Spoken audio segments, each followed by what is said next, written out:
de crer, somente crer. Tu possível, somente crer, somente crer, somente crer. Pode deixar assim, tudo é possível, somente crer. Grande Deus, nós estamos em Tua presença nesta manhã, Senhor, agradecidos por tudo que o Senhor tem feito por nós. Agradecemos pela vida, agradecemos, Senhor, pela mensagem que o Senhor enviou neste tempo tão difícil. Agradecemos pela Tua infinita graça, pelo Teu amor para conosco, ó Deus, pelo Teu Espírito Santo enviado para nós neste tempo, ó Deus. Muito obrigado, Senhor. Perdoa todos os nossos pecados, nossas falhas e nossas fraquezas. Tenha misericórdia de nós, Senhor, e nos alimenta nesta manhã com a Tua santa e bendita palavra. Dá-nos, Senhor, um pregador ungido e dá-nos, Senhor, uma congregação ungida, ó Deus. Pai, que o Teu nome seja glorificado nesta manhã, que o Senhor possa se fazer presente em nosso meio e que o Senhor nos ajude, ó Pai, para que possamos ter um bom tempo em Tua presença. Abençoa, Senhor, as pessoas aqui presentes e abençoa aqueles que não puderam vir por um motivo justo, Pai. Ajude meus irmãos. Nós te pedimos, Pai, no nome de Jesus. Amém, Senhor. Amém. Que Deus abençoe a cada irmão. Vamos abrir a Bíblia em Romanos, capítulo 1. Quero tomar duas escrituras, Romanos e depois Mateus 24. Porque não me envergonho do Evangelho de Cristo, pois é o poder de Deus para a salvação de todo aquele que crê, primeiro do judeu e também do grego. Amém? Agora vamos em Mateus capítulo 24. Mateus 24, versículo 14. Vamos falar novamente? E este evangelho do reino será pregado em todo o mundo em testemunho a todas as gentes, e então virá o fim. Amém, queridos? Assentai-vos, que Deus possa nos ajudar nessa manhã. E já que é uma escola dominical, nós vamos ensinar das coisas concernentes ao reino de Deus.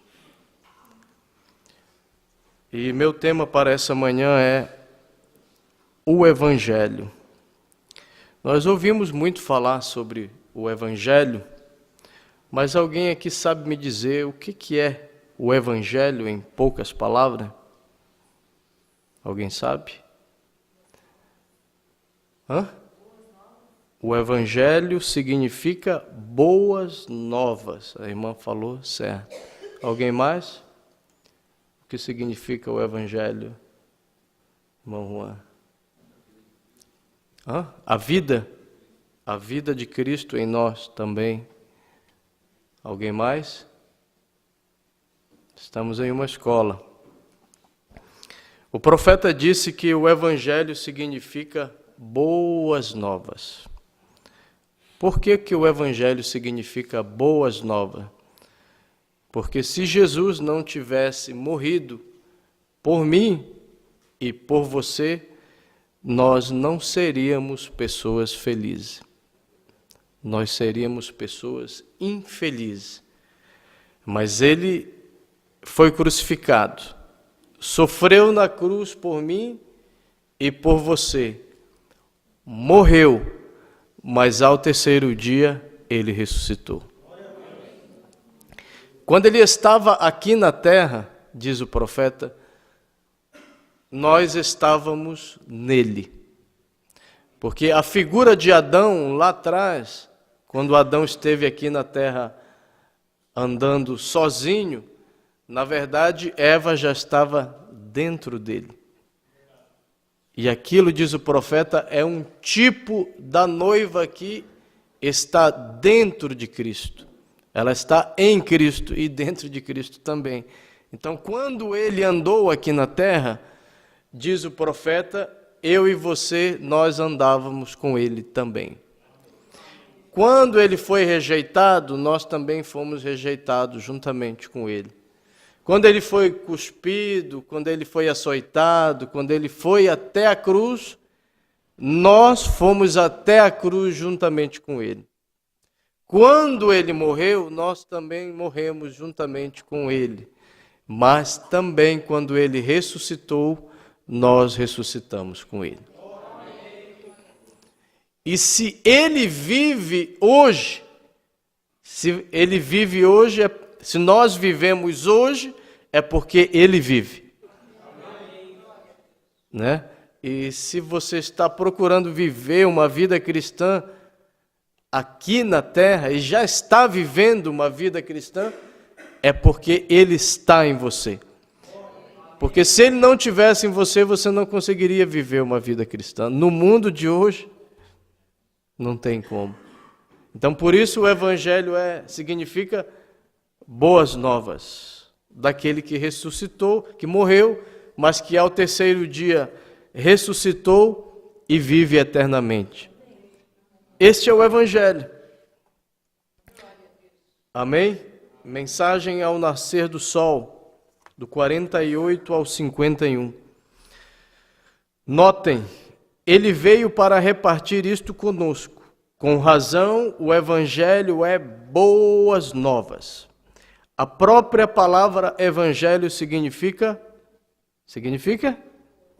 boas novas. Mas boas novas para quê? Se um homem morreu por nosso bem, essas são boas novas. Se Cristo nasceu, essas são boas novas. Aleluia! Porém, jamais houve notícia como esta, de que aquele que fez a promessa, agora a tem confirmado. A promessa de que ele vive para sempre e que tem consigo as chaves da morte e do inferno. Todas as trevas foram desarraigadas. Já não havia mais trevas porque o Filho havia saído do sepulcro. Agora não era questão de que ele haverá de sair, ou é impossível que ele saia. A questão era que ele já havia saído. Isso foi o Evangelho, as boas novas.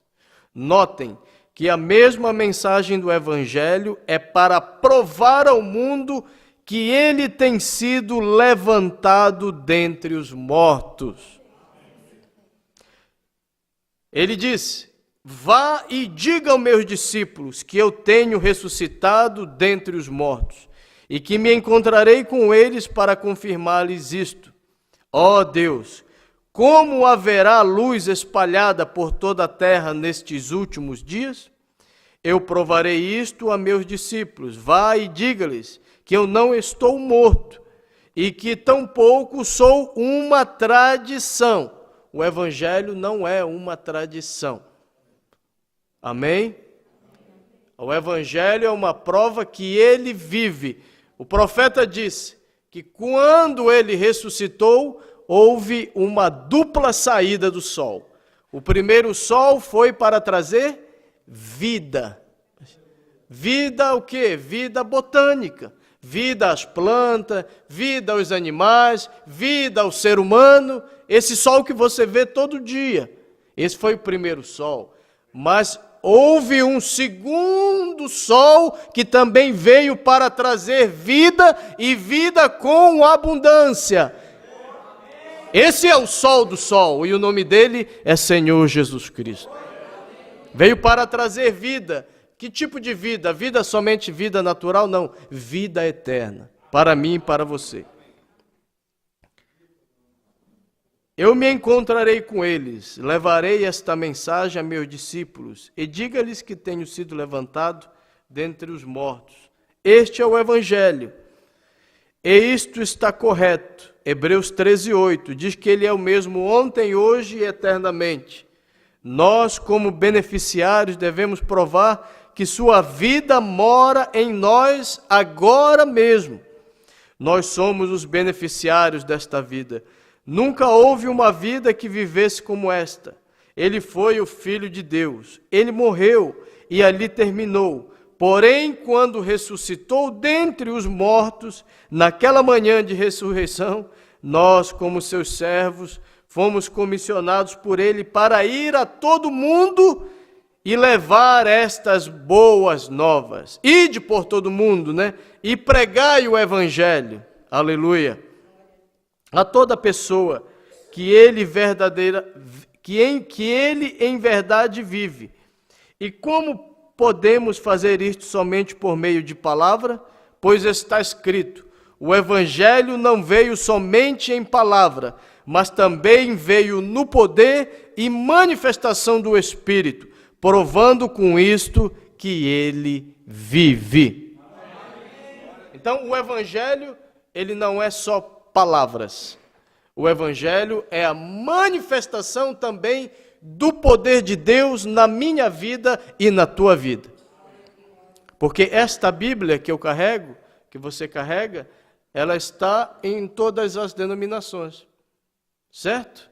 Agora eu pergunto para os irmãos, o que adiantaria a Bíblia sem você ter a revelação da Bíblia? Não adiantaria nada.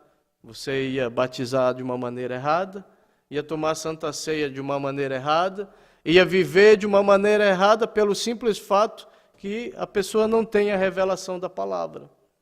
Agora, essa revelação não veio para ficar na minha mente. Essa revelação que nós temos através de um profeta não veio para ficar na nossa mente. A revelação veio para que essa palavra escrita saísse do papel e se manifestasse na minha vida e na tua vida.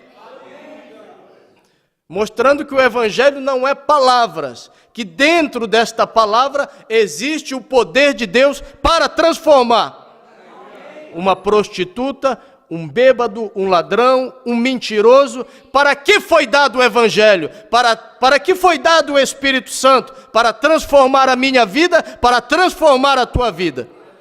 Se não for assim, não é o Evangelho. É mais uma igreja, é mais um pregador, é mais um pastor, é mais uma religião. É você vir só na igreja e perder seu tempo. Mas nós não estamos aqui para perder tempo. Nós estamos aqui para ouvir o recado de Deus. Para ser transformado, para que Deus trabalhe na nossa vida e tire de nós tudo que não presta. Porque eu creio que o Evangelho veio fazer o verdadeiro. Porque hoje tem dois tipos de Evangelho. Aquele Evangelho liberal, né, que pode tudo, né? E aquele Evangelho extremista, que você não pode isso, não pode aquilo, não pode aquilo. Esses dois lados estão errados. O que está certo é o centro do Evangelho, é a palavra. Que você é equilibrado em tudo. Não vai nem para a direita nem para a esquerda. Você fica com o Evangelho. Você fica com aquilo que Paulo falou. Tudo me é lícito, mas nem tudo me convém.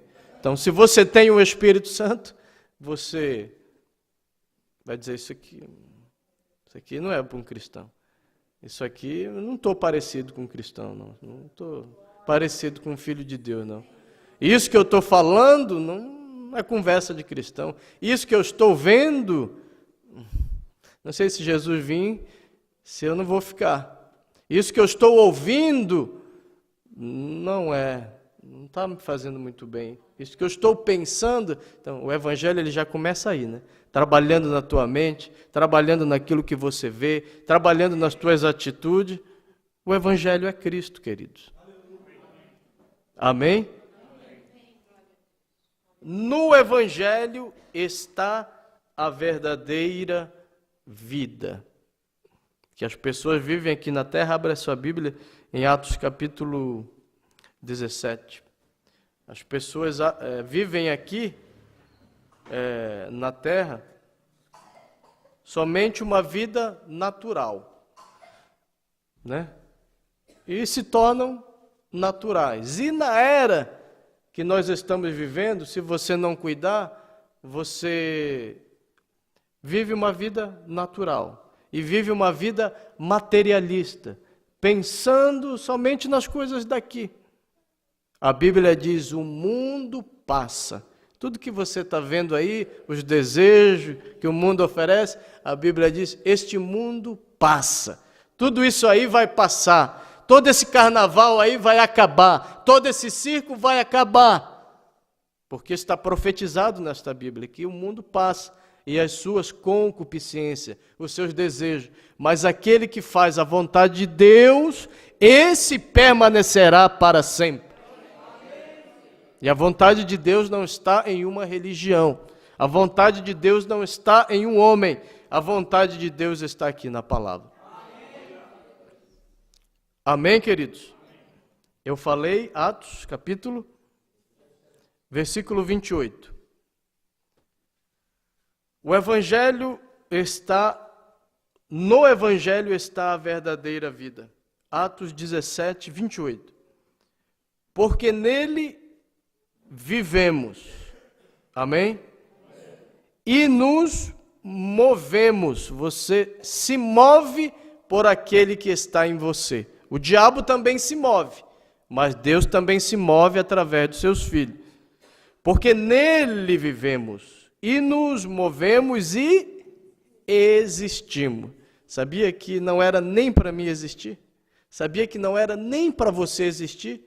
Mas ele quis que você existisse. Agora, você precisa orar para que ele revele a você a vontade dele para a sua vida e o que você tem que fazer aqui na terra. Né? Porque nós não estamos aqui na terra só para tomar sorvete. Não, não. Nós estamos aqui para cumprir um propósito. Tomar sorvete faz bem, né? Mas nós estamos aqui só para isso. Porque nele vivemos e nos movemos e existimos. Como também alguns dos vossos poetas disseram, pois somos também sua geração. Se você abrir no livro de Gálatas, capítulo 2,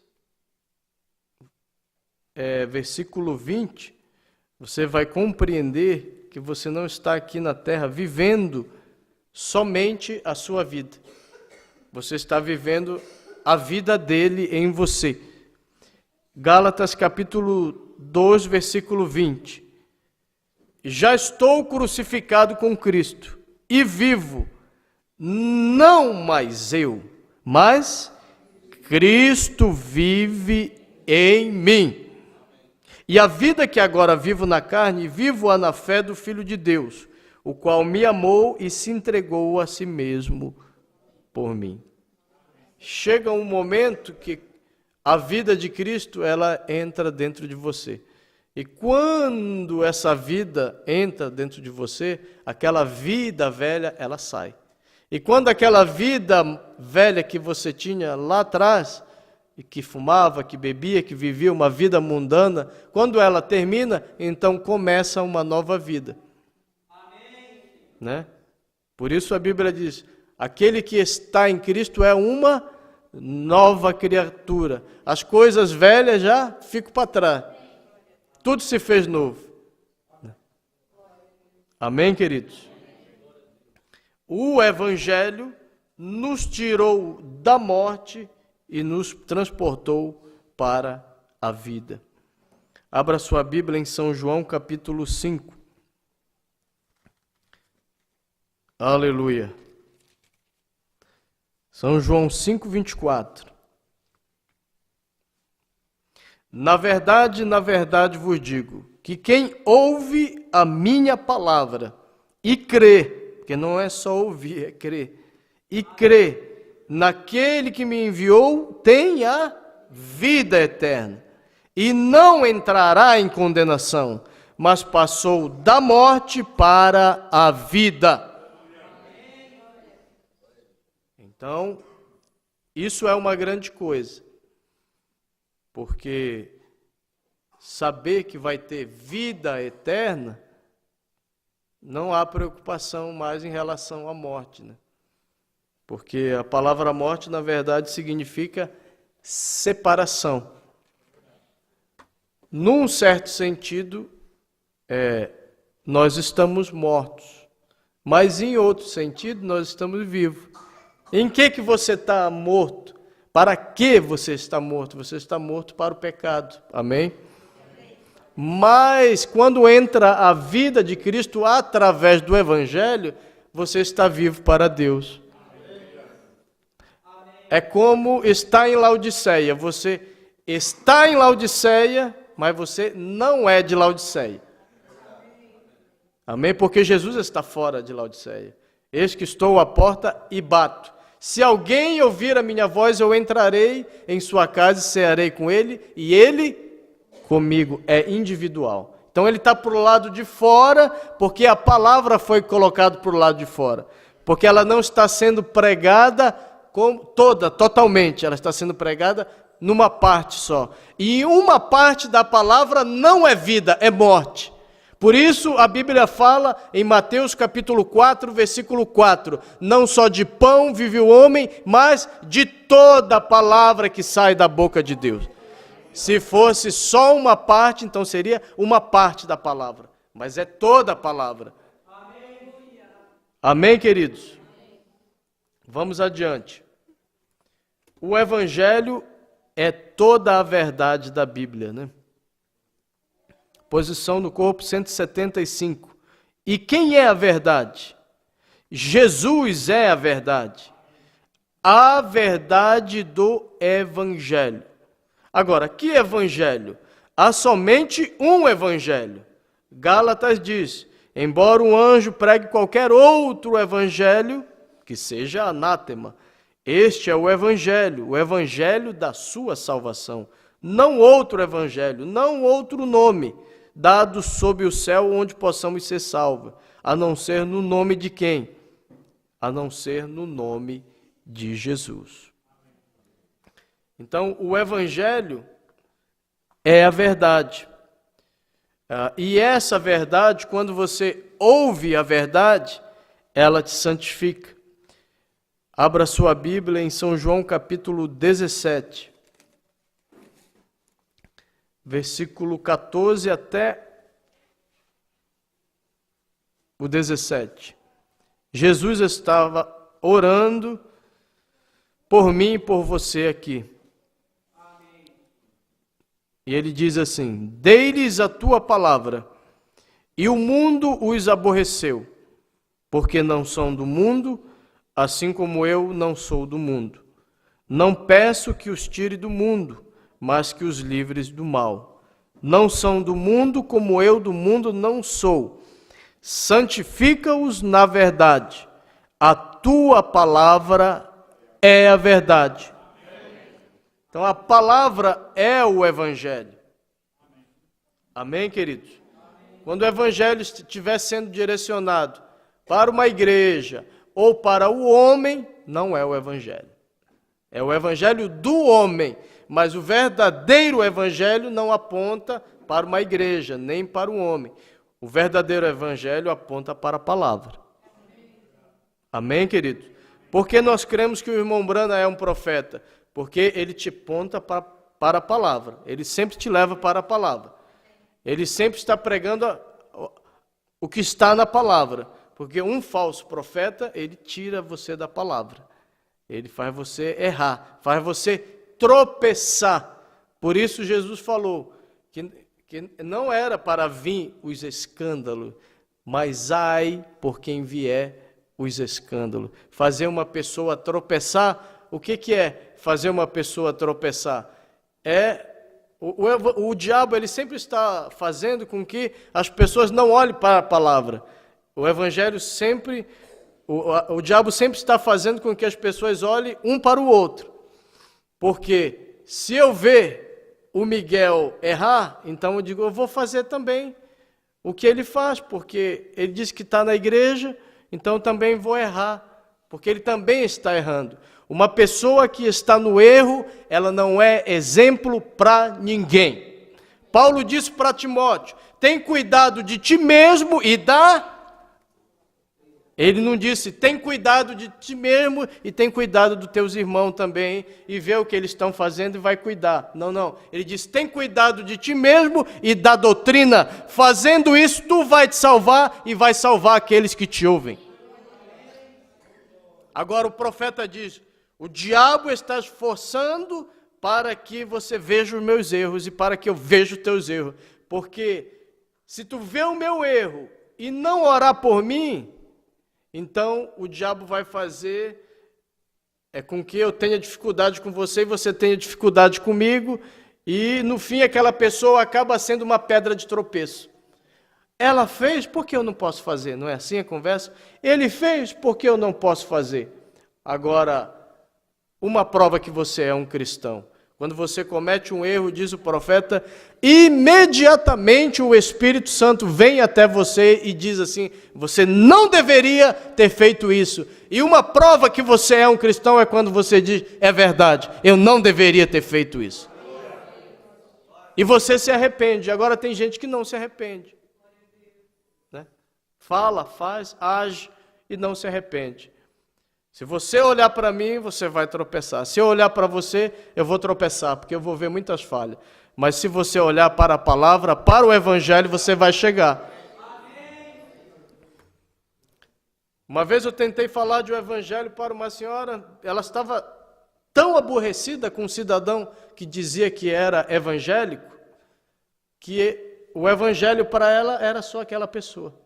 Não porque ele fez isso, eu digo, mas eu não estou falando daquela pessoa. Ah, não, mas todo evangélico é assim mesmo. Eu digo, não generaliza, porque o evangelho não é uma pessoa, não. O evangelho é a palavra, é o que está na palavra. O evangelho não é uma religião. Resumindo, eu não consegui pregar para ela, porque estava fechado, de tanto que o cidadão aprontou para ela. E se dizia evangelho. Existe uma diferença do ímpio para o pecador. O ímpio, diz o profeta, é aquele que conhece a palavra, mas ele não vive. O pecador é o que está no mundo. O salmista diz, bem-aventurado o varão que não anda segundo o conselho. Então não vá no conselho de ímpio.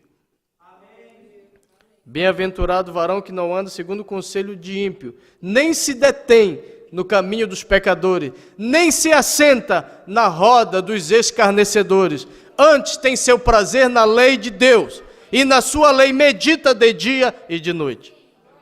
Nunca eu estarei vazio, nunca você estará vazio, vazia. Você estará sempre cheio de alguma coisa, ou das coisas de Deus, ou das coisas do mundo.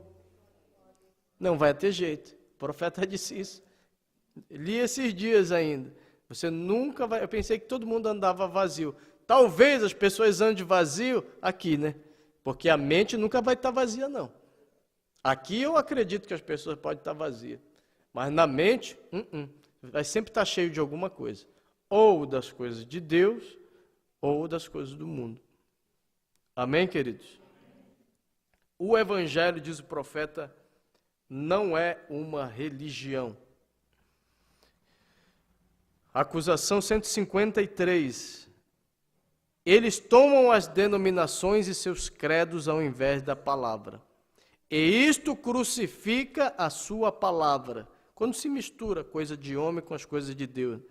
E toma a sua palavra e torna a sua palavra sem efeito para o povo. Quando eles veem a palavra de Deus tão vivamente, simplesmente identifica a si mesmo, que Deus fez a promessa que ele faria isto. e aqui ele está fazendo, e eles a criticam e se afastam dela. É blasfêmia, e eles tratam de crucificar a própria palavra. Eles estão crucificando os efeitos do evangelho sobre o povo, através de seus credos. Esta é a crucificação. É aí onde o povo se aloja nestes grandes necrotérios, chamado igreja, denominações. Por isso que essa mensagem não é uma denominação. E traçam uma linha de credo. A palavra de Deus não pode ter nenhum efeito sobre eles, porque eles condenam a própria coisa que Cristo diz que aconteceria. Ela não vem de acordo com o seu credo. A palavra não vem de acordo com nenhuma igreja. A palavra, ela vem de acordo com como ela está. Amém, queridos? Agora, a tradição religiosa, agora mesmo nesse dia, não teve um feriadão aí? Você sabe do que era? Quem sabe? Nossa, não. É de quem diz que é nossa, né? Nossa. Bah, minha mãe me surrava quando eu falava nossa. E falava santa. Aí ela usava outra palavra mais forte ainda, que nem era, tem nada de santo ali. Os santos estão aqui nessa manhã. Pessoas que adoram a Deus, que procuram viver o evangelho, não a imagem. Mateus capítulo 15. Tudo que você viu nesse dia está contra a palavra, está contra o evangelho. E nós vivemos em um país católico. Por isso você tem que estar buscando a Deus, porque o espírito que opera nessa nação é terrível. É de idolatria. E idolatria não é só adorar a imagem. Se você não adora a Deus, diz o profeta, você vai adorar outras coisas. Amém, queridos? Mateus capítulo 15, do 1 ao 9. E logo ao amanhecer, os principais... Mateus capítulo 15. Estava lendo aqui errado. Mateus 15, do 1 ao 9.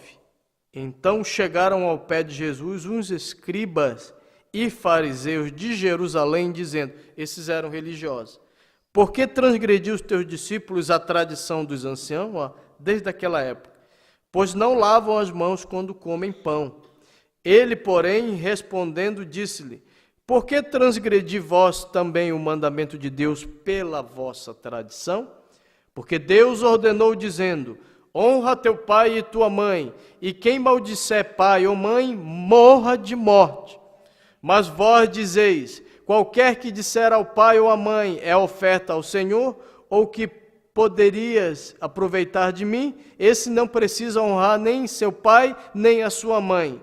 E assim invalidaste pela vossa tradição o mandamento de Deus. Hipócritas, bem profetizou Isaías a vosso respeito, dizendo, este povo honra-me com seus lábios, mas o seu coração está longe de mim. Mas em vão me adoram, ensinando doutrina que são preceito de homens. Por isso Deus, Ele procura os verdadeiros adoradores, que o adorem em espírito, mas também em verdade. Ou seja, você tem que estar com um espírito correto na doutrina verdadeira. Porque às vezes a pessoa está na doutrina verdadeira com o espírito errado, né? E aí no mundo você encontra a pessoa com bom espírito, muito embora está na doutrina errada. O profeta não julgava ninguém pela doutrina errada. Ele julgava as pessoas pelo espírito que aquela pessoa tinha. Então você tem que pedir a Deus discernimento de espírito. Porque tem pessoas que chegam até a tua casa e você se sente bem com aquela pessoa, né? Você se sente bem, e tem pessoas que vão na tua casa e você não vê a hora daquela pessoa sair. Porque dentro de nós existe um espírito. Ou é o Espírito Santo, ou são esses espíritos que estão aí. O único espírito que pode contra o espírito do mundo é o Espírito Santo. Que com esse espírito você consegue vencer até você mesmo. Porque sem o Espírito Santo você não consegue conviver nem com você mesmo. O profeta orava para que quando ele chegasse na velhice, ele não se tornasse um velho rabugento. Porque tem coisa... Porque não é só velho rabugento, não. É novo rabugento também. É novo, é velho, é médio, é tudo. Por causa do quê? Por causa do espírito da pessoa. Já tem velho que é uma criança, né? Tem um espírito, como Jesus disse, que tem que ser como criança. Tem um espírito bom. Tem jovem que é uma beleza. Você gosta do espírito daquela pessoa. Mas tem pessoa que duvido você ficar um tempinho com ela. Duvido você abraçar um espinheiro e não sair espetado. Né?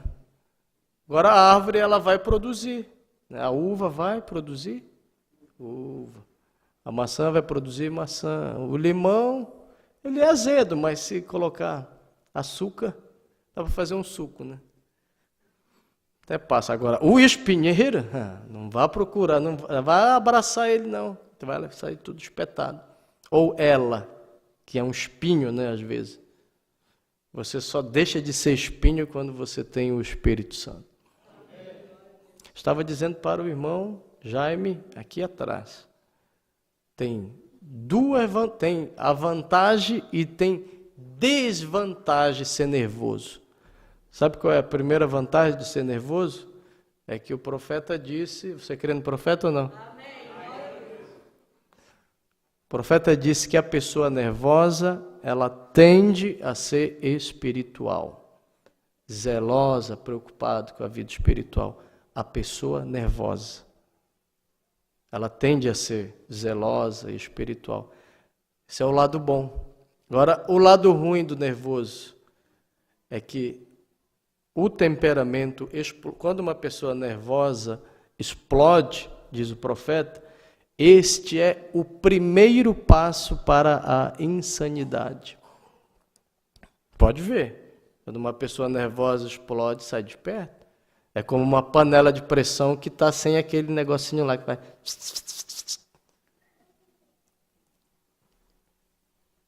Não é verdade? Você sabe o que tirou Moisés da terra prometida? Eu achei, irmão, está em Números mesmo, acho que é 23.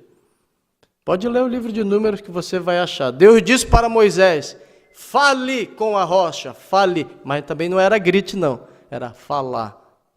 Fale com a rocha. Fale, fale. Fale com o garoto, não grite com ele. Fale com a moça, não grite com ela.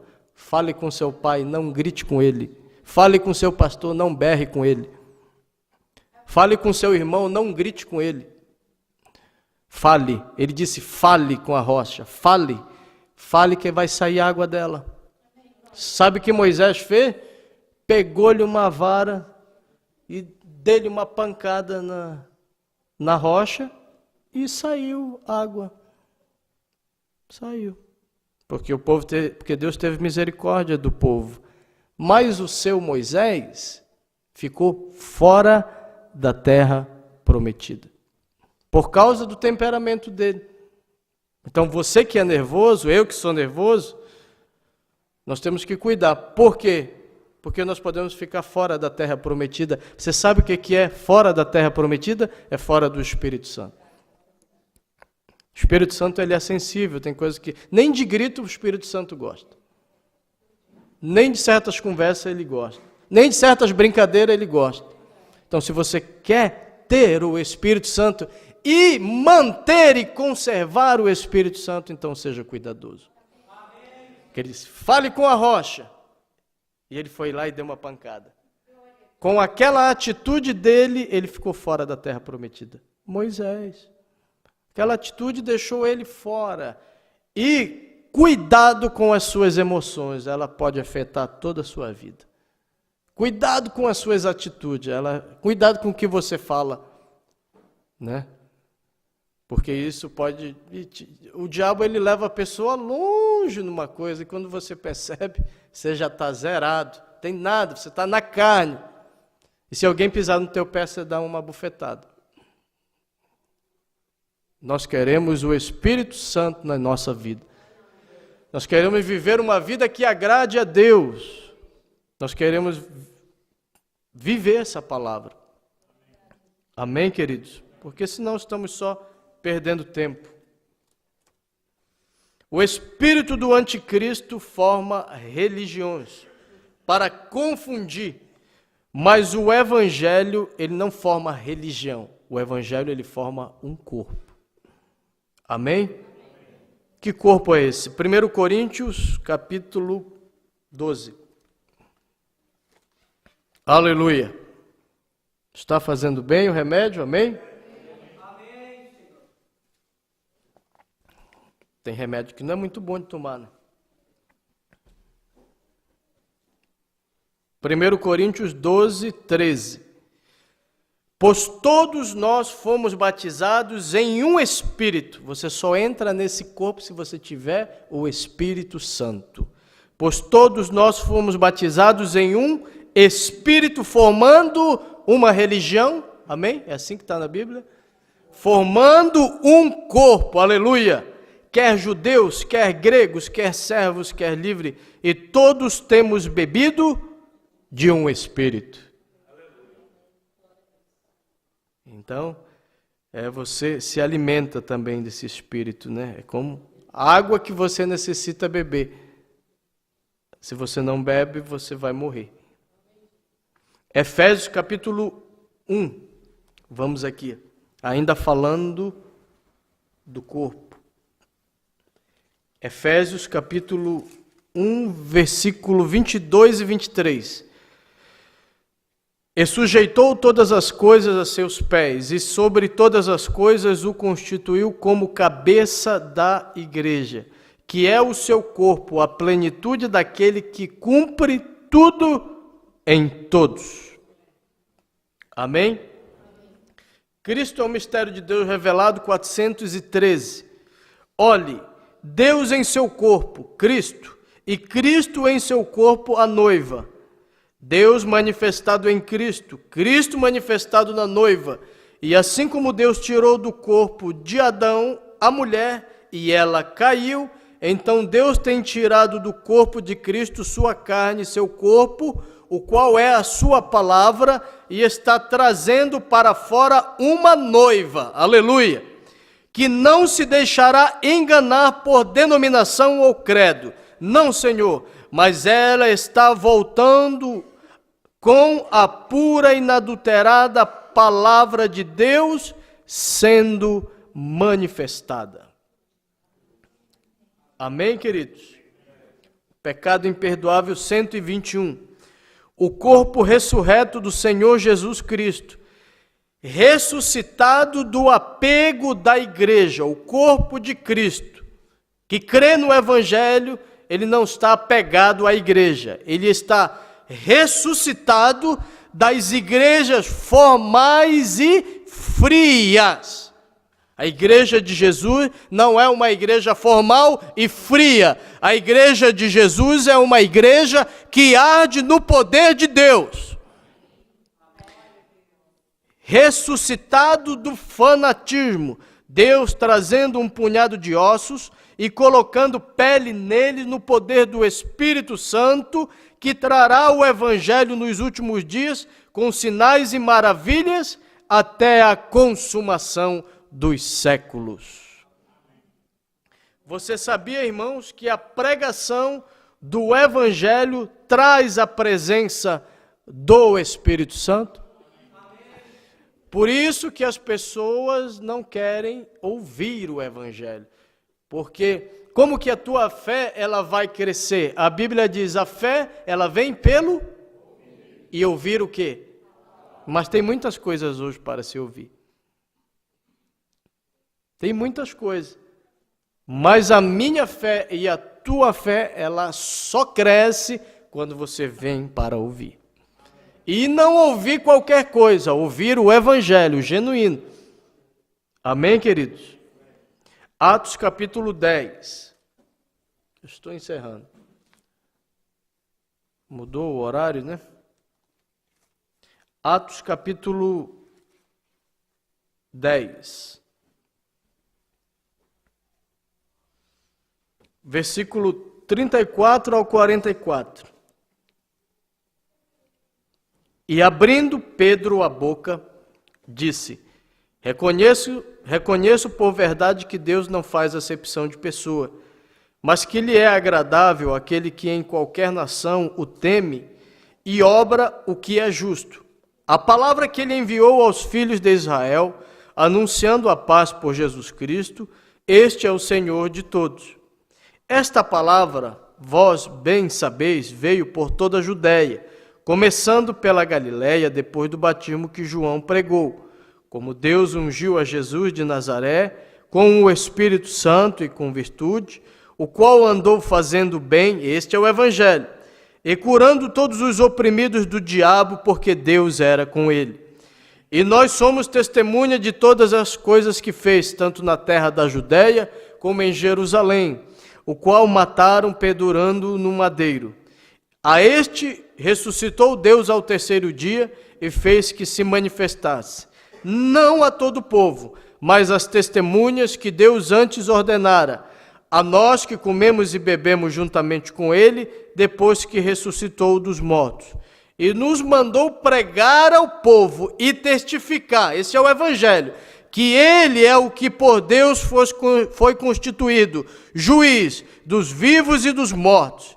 A este dão testemunho todos os profetas, de que todos os que nele creem receberão o perdão dos pecados pelo seu nome. E dizendo Pedro ainda estas palavras, caiu o Espírito Santo sobre todos os que ouviam a palavra. Então você prega o Evangelho, você prega a palavra, o Espírito Santo vai cair sobre aquela vida. O Espírito Santo vai falar naquela vida.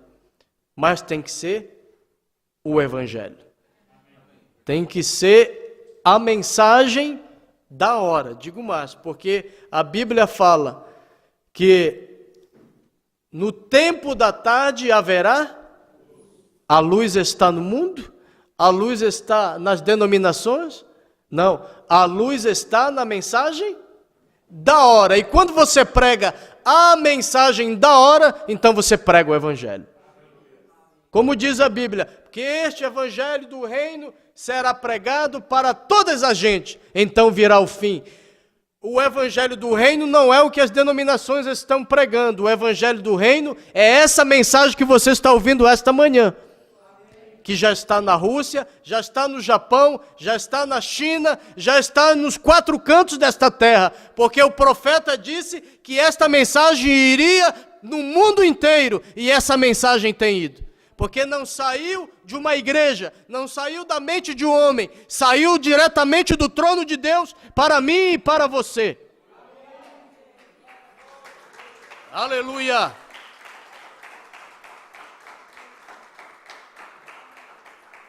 Você sabe que a mensagem tem entrado até nas selvas, lá da África, em lugares que, se o homem for lá, os canibal comem. Mas a mensagem tem entrado lá. Porque este evangelho não é o evangelho de uma denominação. Este evangelho é o evangelho do reino. Que reino? O reino do Espírito Santo. Que se ele estiver em mim, vai produzir. Se ele estiver em mim, estiver em você, vai produzir amor. Vai produzir gozo. Vai produzir paz. Vai produzir a longanimidade, a benignidade, a bondade, a mansidão. Este é o verdadeiro evangelho. Que quando entra na minha vida, então, essa vida é transformada. Quando entra na sua vida, então a sua vida é transformada. Amém, querido? Se coloque de pé. Depois eu queria que o irmão Jaime viesse cantar esse último hino, mas antes que ele cante, feche os seus olhos e incline a sua fronte. Eu quero fazer uma pequena oração.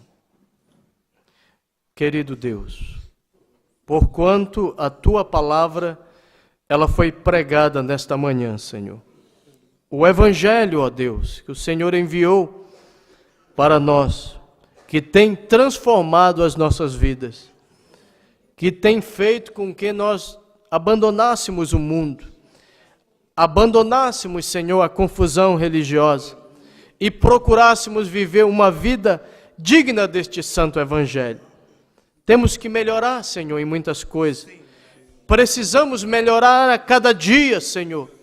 E só quem pode mudar a nossa vida, só quem pode nos transformar, só quem pode nos dar uma fé perfeita é o Senhor, ó Pai. Por isso nós viemos aqui nesta manhã, não para perder tempo, Pai, mas para procurar viver uma vida digna deste Evangelho. Para que as pessoas olhem para nós, Senhor, e digam, ali vai um homem de Deus, ali vai uma mulher de Deus. Ó Deus, e que não sejamos como o mundano, como as pessoas que se dizem evangélicas, ó Pai, e vivem qualquer tipo de vida. Tenha misericórdia de nós, porque nós não somos melhor do que ninguém, Pai, mas nós estamos procurando viver uma vida que te agrada. Envia Teu Espírito Santo em nossa vida, para tirar de nós tudo aquilo que não te agrada, Pai. Ó Deus, dá-nos uma mente limpa, dá-nos um coração limpo, Senhor. Ajuda-nos, Senhor, a ver somente aquilo que é do Teu agrado. Ajuda-nos, Senhor, e que possamos falar como Davi disse, Senhor, põe uma guarda na porta dos meus lábios, para que eu não venha falar coisas que desagradam o Teu Espírito Santo. Senhor, circuncida os nossos ouvidos, para que não venhamos ouvir coisa que desagrada o Teu Espírito Santo. Pai, que este Evangelho não seja somente palavra, que este Evangelho seja a manifestação do Teu Espírito Santo em nossa vida. Pai, confirma esta oração nesta noite, e ajuda meu irmão, ajuda minha irmã, me ajuda, Pai, pois quero chegar do outro lado, pois quero que o meu irmão também chegue do outro lado. Ajude o nosso pastor, que está na frente, Pai, deste rebanho. Dei a ele a graça, dei a ele a sabedoria, dei a ele a força, dei a ele a unção do Teu Espírito, para que ele possa pregar este Evangelho na manifestação do poder, ó Pai. Ó Deus, confirma esta oração. É o que nós te pedimos, ó Pai, neste dia. E dá-nos um dia abençoado, um dia de reflexão, um dia em Tua presença, Pai. E abençoa logo mais o culto à noite. Nós pedimos a Ti, meu Pai, no nome de Jesus. Amém, Senhor.